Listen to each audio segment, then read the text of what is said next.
พ่อมากินข้าวแม่ลูกมื้อนี้มีขวดักแด่น้ำเด้แม่ของกะสาวแล้วใหม่ๆเลยพอมากินเขามื้อนี้มีลวกผักกับแจ่วบองแนวที่จะมักน้ำเด้นี่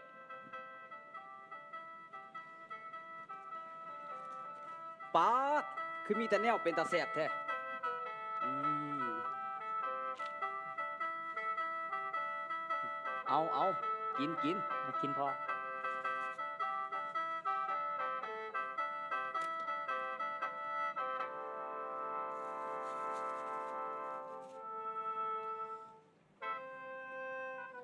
เฒ่าเจ้าบ่ไปบ่ได้บ่เอาเถาเจ้าก็หูอยู่ตัวว่าถ้าข่อยบ่ไปมันสิเกิดอีหยังขึ้นมันเป็นหายปานนั้นเลยติพอมืออื่นทางการเพิ่นสิให้พ่อส่งข้อมูลว่ามีหันใดแน่ที่เป็นสหายแต่ถ้าพ่อเฮ็ดจังซั่น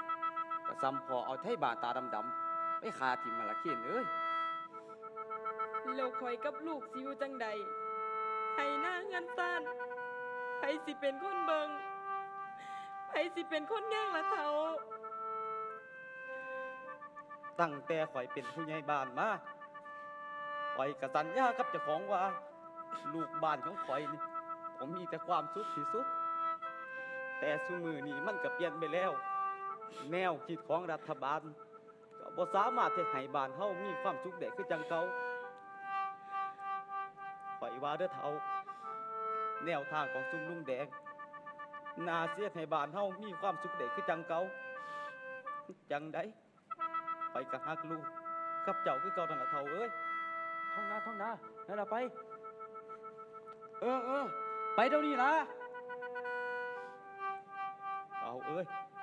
ลุงแดงเพิ่นมาแล้วคอยต้องไปเดี๋ยวเด้อเฒ่า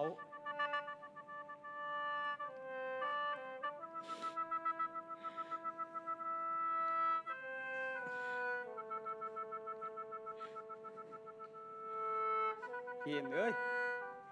เบิ่งเฮือนเบิ่งซ่านดูแลแม่แทนพ่อนี่เด้อ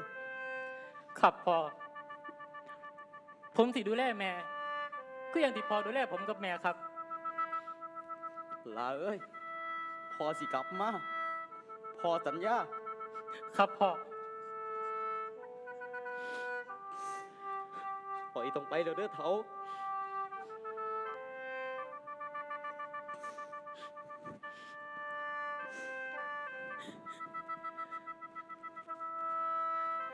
ผมสิถาพ่อเด้อครับ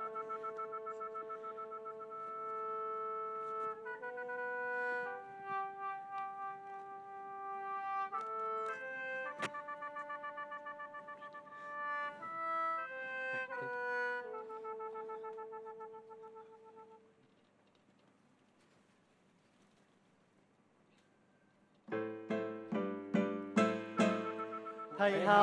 ลูก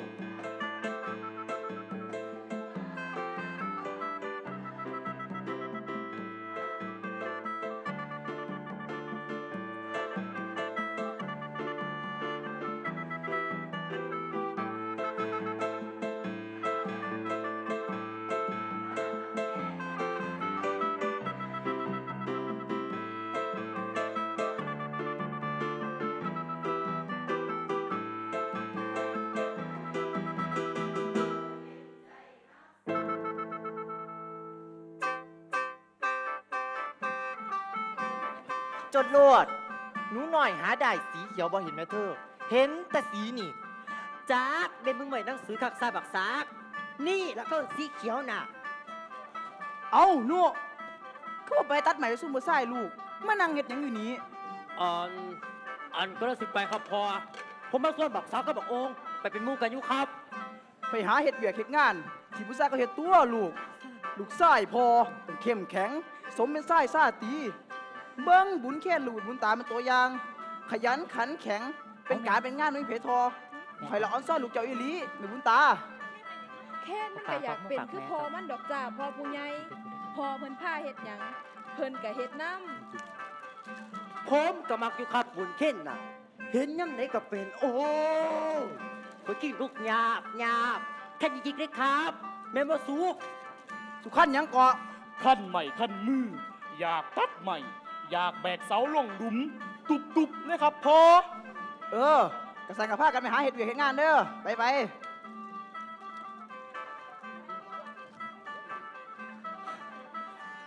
อีตลอด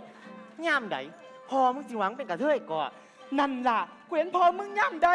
กูละกึ่งว่าสันคุยน้ำพอมึงนั่นโดนกูละพ่อจะได้กินยาคลายเส้นอรรถ สร้างพอกูเถาะไม่เย็ดทุ่งน้ำหวานๆที่ไม่ขอกระเพาะดีกว่า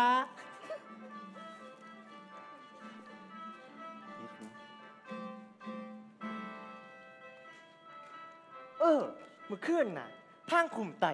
หังว่าบ่ได้รับบ่ได้นอนซุ่มสหายลงมายิ่งบาวไข่ไหมแล้วบัดนี้จักสหายจักอสยิงกันสนานบันไหวอยู่ เป็นหยังสหาย คือได้ลงมายิงไอ้ไข่เด้ เอ้ามึงมาหูตีบาวไข่แล้วเป็นสายทางการตัวแต่ละมือกูจะเมื่อยใจคักจะเป็นไผเป็นไผคากันไม่แม่นพักว่าแม่นป่ามันนึงพันว่าอสบุกยิ่งสหายมันนึงพันว่าสหายลงมายิ่งอสทางที่ดีเฮาก็อยู่ซ้ำไทยเฮานี่ละอย่าเป็นอยู่ในทั้งสองฝ่ายดีที่สุดล่ะกูว่ากะสั่นนะจักแม่สิตายมือใดถ้าสิถึกไผยิ่งหัวกะมองดอก มึงนี่ ผีต่อปากก็เว่าคัก เบิ้งนี่นะ ลูกทำไมนี่สิทาบักบุญเข่นไม่เหยียบโกนหนังเมียนป่ามึงสักวันติดให้กันดูวะ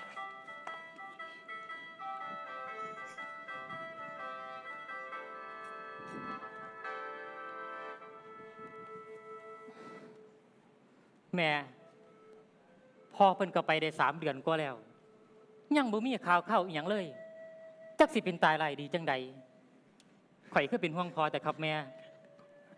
ข่อยคืออยากไปหาพ่อแท้ พ่อตัวว่าเป็นหยังดอก ถ้ามีข่าวหยังทางเทิงก็ต้องส่งข่าวลงมาหาเฮาละตัว แต่ว่าแม่ บ่แต่หยังทั้งสิ้นละเคนขั้นแม่เว้าหยังเคนต้องฟังแม่ คือว่าได้ใจแม่บ่เป็นห่วงพ่อเลยบ่พ่อเป็นเฮ็ดบ่เท่าปานนี้เจ้ายังสิอยู่ซื่อๆได้อยู่ติถ้าพ่อเป็นหยังไป มันก็เป็นย้อนเจ้า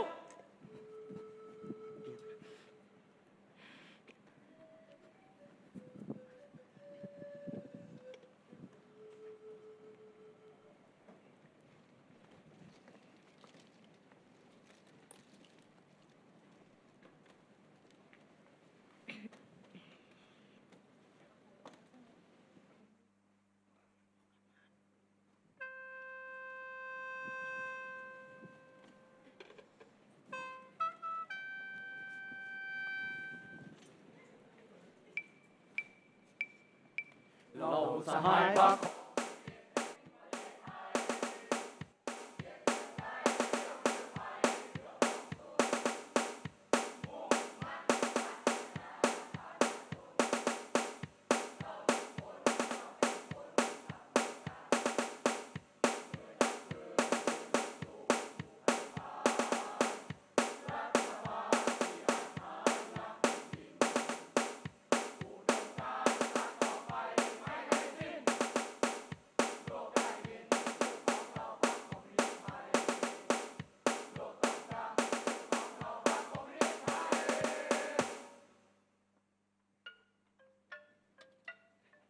พี่น้องสหายทั้งหลายมื้อนี้ผมมีข่าวดีที่สิแจ้งให้พี่น้องสายเฮาได้ฮู้ผมได้รับการแจ้งข่าวมาว่าทัพเฮาสามารถจับกลุ่มสายคนสำคัญของรัฐบาลได้สายผู้นี้ลักลอบส่งข่าวสารของทัพเฮาไปให้ฝ่ายรัฐบาลเฮ็ดให้พี่น้องสายเฮาถูกจับตัวไปหลายคนแล้ว ท่านหัวหน้าประเด็นข่าวสายจากรัฐบาลแม่นใสครับ นี่เด้สหายทองดา เพิ่นสงสัยสายผู้นี้เพิ่นก็เลยสืบข่าวจนเฮาสามารถจับกลุ่มสายคนนี้ได้สหายทองดามาอยู่ทัพเฮาบ่ทันโดนก็มีผลงานแจ้งข่าวที่เป็นประโยชน์ต่อทัพเฮาหลายอย่างแล้ว สิบอกหยังระวังปากดีๆนะสหายหนู มันก็น่าคิดว่าแม่นติสหายแดง แต่ก่อนก็เป็นของรัฐบาลมาอยู่ทัพเฮาบ่ท่านโดนก็มีเขานั่นเขานี่มาแจ้งเฮ็ดตัวเดินกับหมู่รวมเป็นสายรัฐบาลส่งมากกับฮู้มันก็สิมีแต่คนซัวๆเท่านั้นละที่สิคิดซัวๆแบบนั้นได้มึงว่าแบบนั้น พ่อได้แล้ว อยู่ทัพเดียวกัน สิกัดกันให้ยัง สหายเพิ่นมาอยู่ก่อนก็แทนที่เสียโตเป็นแบบอย่างที่ดีให้รุ่นน้อง สหายท่องดาเพิ่นมาแม่นคนแนวนั้นดอก เพิ่นตั้งใจเฮ็ดงานทางที่ดี โตควรเอาเพิ่นเป็นแบบอย่าง ตั้งใจเฮ็ดหน้าที่ของเจ้าของดีกว่า ผมก็เฮ็ดหน้าที่ของผมเต็มที่ตลอดบ่เคยเฮ็ดงานเอาหน้าคือไปบางคนหรอกค เอา รับ ละพ่อได้แล้ว มือนี้ทุกคนก็อยู่พร้อมหน้าเฮี้ยงตากัน ผมสิประกาศให้ทุกคนรู้ว่าตั้งแต่มือนี้ผมสิแต่งตั้งให้สหายทองดา เป็นหัวหน้าฝ่ายข่าวกองทัพเฮาแทนสหายสุขที่เพิ่นถูกทางการจับตัวไป เอาหัวหน้าตำแหน่งนี้มันน่าสิเป็นของสหายเพิ่นบ่แม่นติครับ ผมพิจารณาดีแล้ว ให้สหายทองดาเป็นนั่นละเหมาะสมที่สุดแล้ว ก็เลยท่านหัวหน้าล่ะครับ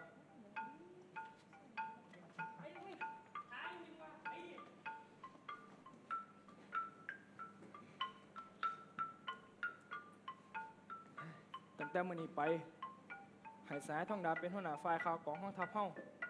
ได้ข่าวหยังก็ให้เอามารายงานข่อย ส่วนเรื่องสหายเพิ่นก็บ่ต้องไปขึ้นหยังหลายไผมีผลงานข่อยก็สนับสนุนผู้นั้นละ ครับหัวหน้า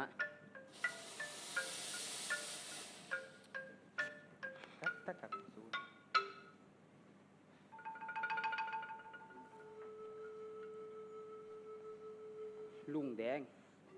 ผมบ่อยากเป็นดอกครับหัวหน้าน่ะการเป็นหัวหน้ามันก็ต้องมีคนจับจอบสิไปไสมาไสมันก็สิยากมือบุญพระเวทผมว่าสิลงไปหาลูกหาเมียแต่คันผมได้เป็นหัวหน้าจังสิถ้าผมลงไปไทเฮาก็สิแฮงสงสัยผมหลายกว่าเก่าเด้ครับ คันโตสิลงไป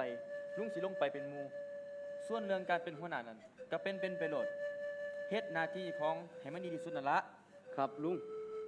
ฮะ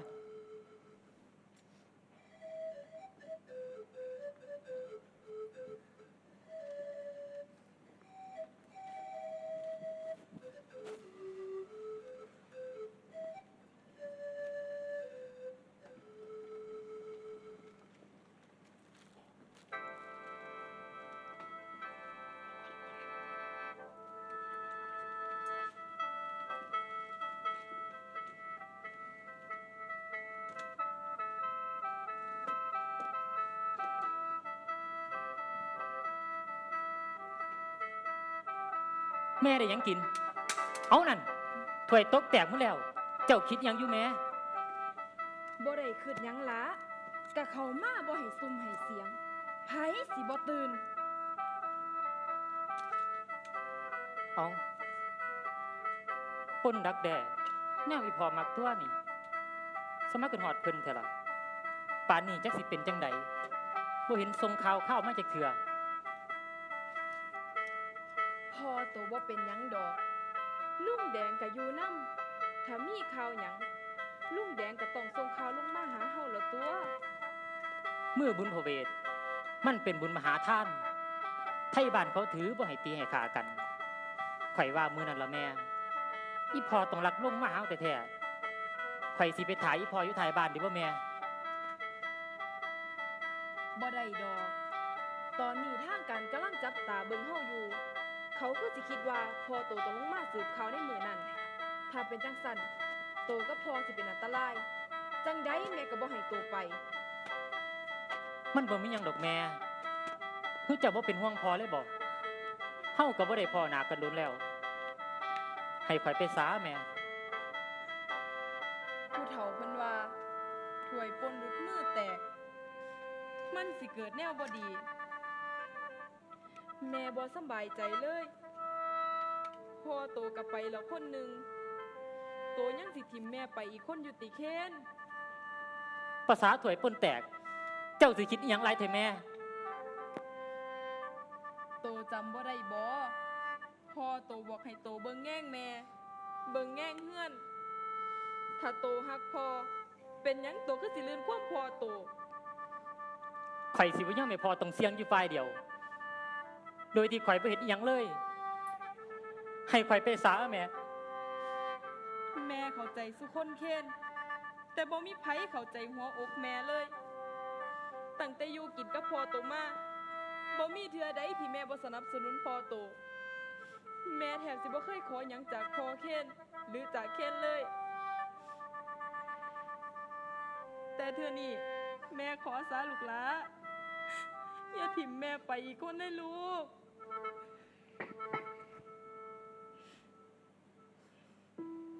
ผ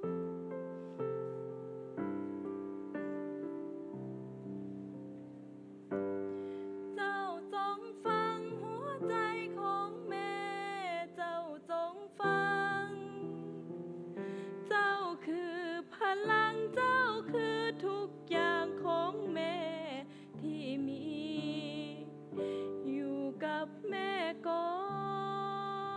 น อย่าทิมแม่ไป โอ้หัวใจของแม่แทบขาดสิ้นใจ แม่จงฟังหัวใจของลูก แม่จงฟัง พ่อคือพลังชักนำให้เฮาอยู่ด้วยกัน ให้ลูกไปสาไปหาทางใหม่ เพื่อหัวใจของลูกสองดวงจะได้คืนมา วันที่เราพร้อมหน้าจะมีจริง จงเชื่อแม่สักคราเถิดลูกเอ๋ย ไว้ใจลูกสักคราเถิดแม่เอ๋ย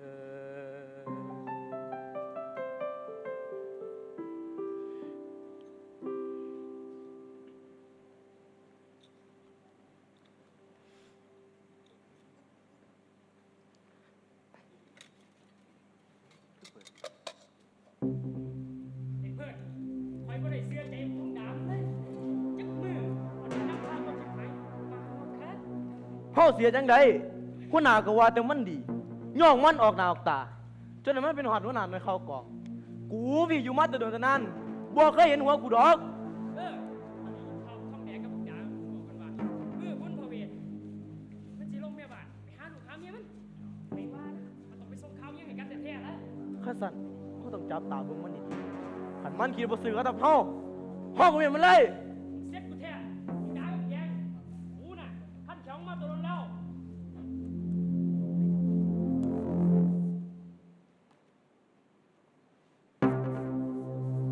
ที่คอยเอิ้นทุกคนมาประชุมในมื้อนี้ทางการในไทยเฮาจับตาเบิ่งไทยบาดดีๆ เพิ่นได้ข่าวว่าสิมีพวกสหายหลักลงมา โดยเฉพาะมื้ออื่น ตอนแห่พระเวทเข้าเมือง คนมาโหมบุญหลายห้อยหนังซอยกันเบิ่งดีๆมันอาจสิอาศัยสวงนี้ลงมาเอาข่าวจากไทยบาดเฮาก็ได้ คนที่น่าสงสัยที่สุด คือบักเกนกับพี่บุญตา สายของเฮาได้ส่งข่าวมาว่าบักทองดาเขาเป็นคนสนิทของหัวหน้าทัพสองคนนั้นอาจจะไปส่งข่าวให้บักทองดาก็ได้ กระสั่นเฮาจับตาเบิ่งสองคนนี้ดีๆถ้ามีหยังน่าสงสัยก็จัดการมันเลย เรื่องนี้เก็บเป็นความลับ ให้หูแต่ไทยเฮาเด้อทางการมันสั่งมา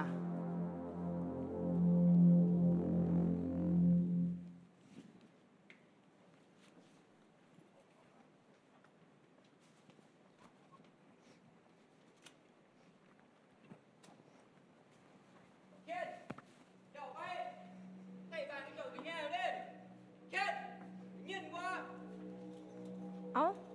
สีกับเสียงพากันมาหยังล่ะ ผู้ใครมาเอิญมาเกียนไปแหงกับแม่แต่เอิญยี่ตรงหนุนมันระเบิดตอบจะพ่วง เคนเคนเคนแม่บอกแล้วมันบอกว่าบ่ให้ไป คือบ่ฟังความแม่แน่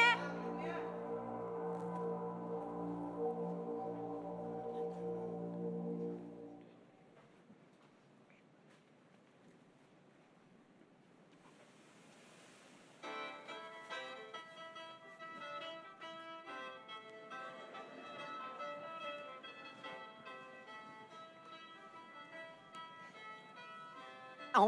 บักหนูมึงก็ใส่สินห้องสิบักขามึงตีพ่อกูหูได้แจ้ว่ากูเป็นกระเทยกูไปตัดใหม่ก็ไปไอ้ยอดเมื่อคืนพ่อกูก็เลยเห็นกูได้ยันลูกขากูว่าสั่นไปมาไอ้ยอดก็ได้เป็นลูกเขยพ่อกูซะเนี่ยกูงามบ่งามคักตบ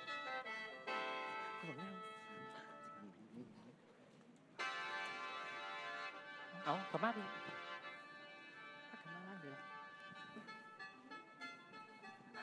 เอาพอผู้ใหญ่สวัสดีครับ นี่ครับครับ เอานั่งได้สิ อ้าว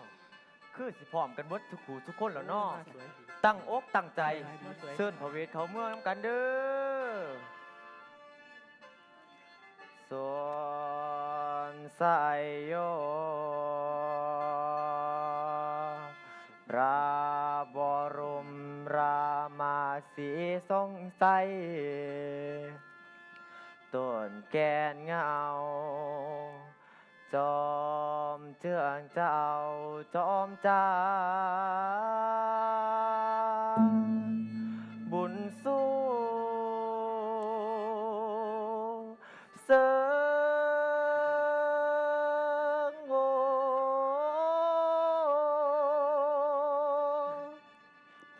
สักสอมว่ามาเยอะมาเยอะ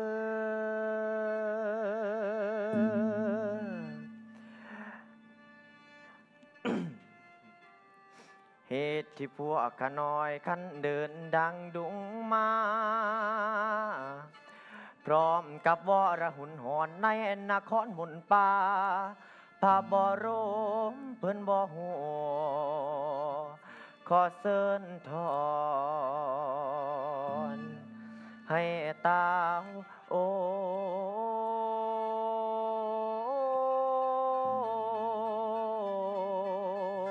นอนา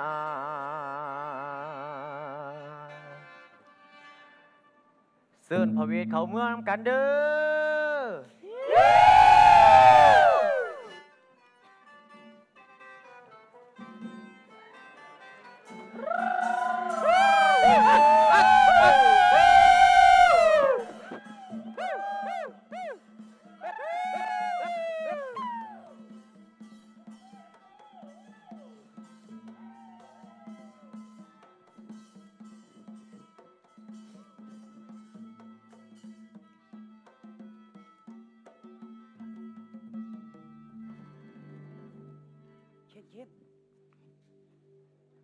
เอาพอ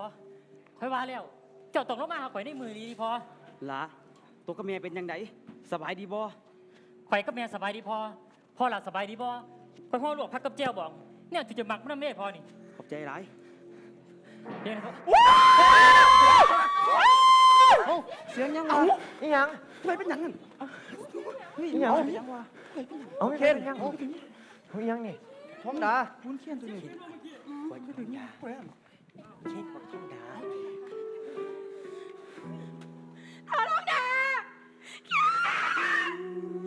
มันโมเมนต์นั้นบ่มันโมเมนต์นั้นบ่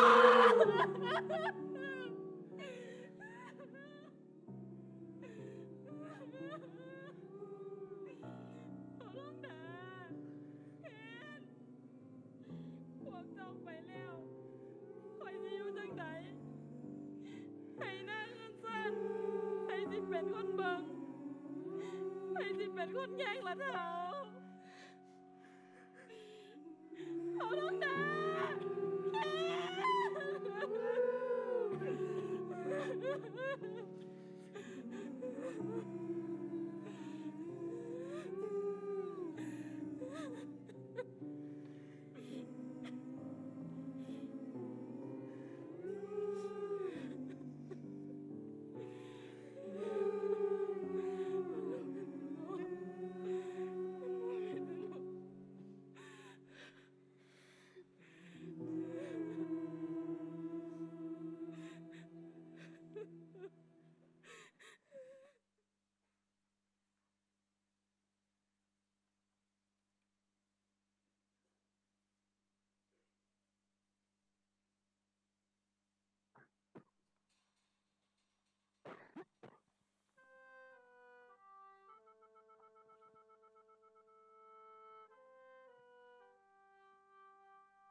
สาวแล้วใหม่ๆเลยเท้าข่อยเอาลวกผัก แจวบองปลาย่าง แนวที่เจ้ามักมานำเด้มาพากันกินหลายๆ กินให้อิ่มเด้อ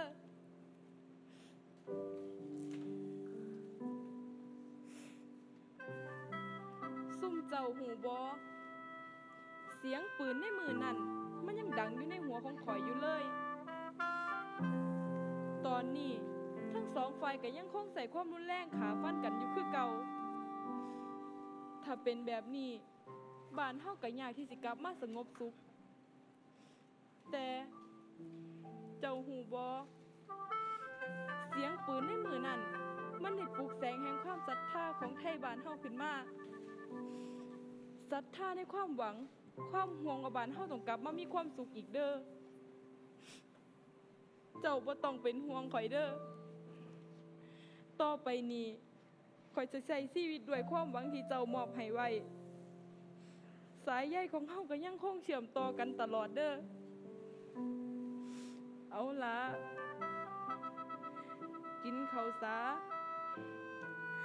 กินอิ่มแล้วกับพากันเมื่อสาเด้อ